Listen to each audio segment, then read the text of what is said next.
Mr. President, I want to join with my colleagues here in saluting the departure of one of our best, Senator Chris Dodd. I first saw his father, though I didn't meet him, when I was a student intern for Senator Paul Douglas of Illinois, who had an office that was next door to your father's.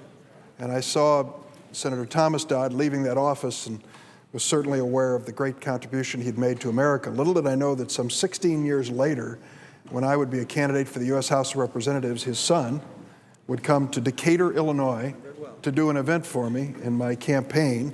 It was a smashing success, the biggest turnout ever.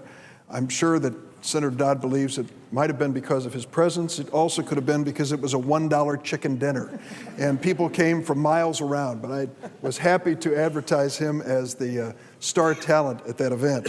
What a great life story. Christopher John Todd, the fifth of 6 children of Thomas and Grace Todd, was born in 1944 with a caul, a thin veil of skin thought to be a sign of good luck covering his head.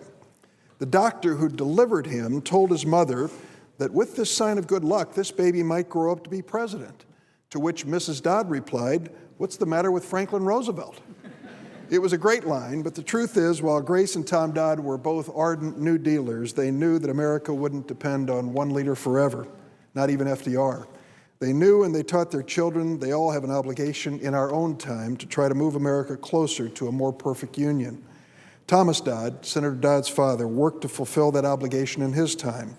He chased John Dillinger as an FBI agent, prosecuted war criminals and KKK members as government lawyer, and served in both the House and the Senate. His son, Chris, followed his father's example, found his way to serve America by serving in the Peace Corps as a volunteer in the Dominican Republic, where he lived for 2 years in a mountaintop village in a house with a tin roof and no running water or telephone. In that village, he started a maternity hospital, a family planning program, a youth club, and a school. Those were the first installments of what would become, for Chris Dodd, a lifetime of work, protecting women and children worldwide. Senator Dodd was elected to the Senate in 1980 at the ripe age of 36.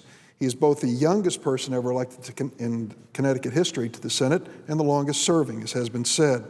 Early on, his colleagues recognized his talent and named him one of the 3 most effective freshman senators, and he's never let up his efforts to help America and help Connecticut.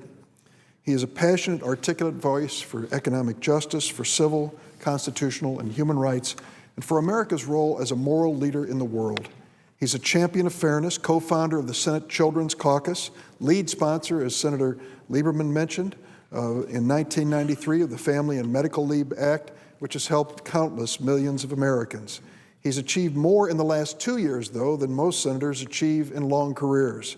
Chairman of the Senate Banking Committee, he led the fight in the Senate for the most important Wall Street reform since the Great Depression. He picked up the fallen standard from his dear friend Ted Kennedy and helped lead the fight that Ted Kennedy always dreamed of for affordable health care for all Americans. For that achievement alone, Chris Dodd has earned a place in history. Chris Dodd has, as Eugene O'Neill might say, the map of Ireland on his face, but he has the promise of America written in his heart. And his work in the Senate has made that promise real for millions of Americans. In his office in the Russell Senate Office Building, an office once occupied by his father, are portraits of 2 Thomases, Thomas Dodd, his father, and another of his heroes, Sir Thomas More.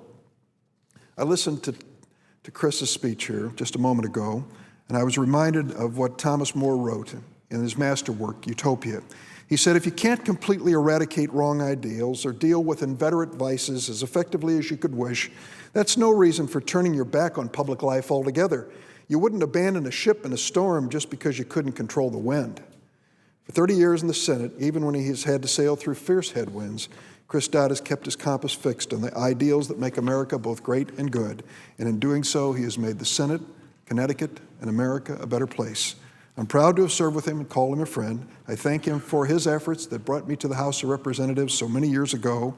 I thank him for his service in the Senate, and special thanks to his wonderful family, Jackie, a great friend, and those 2 great daughters, Grace and Christine, who I've seen as swimmers at the Senate pool. Good health and good luck to the whole family for many more chapters in their lives, and I yield the floor.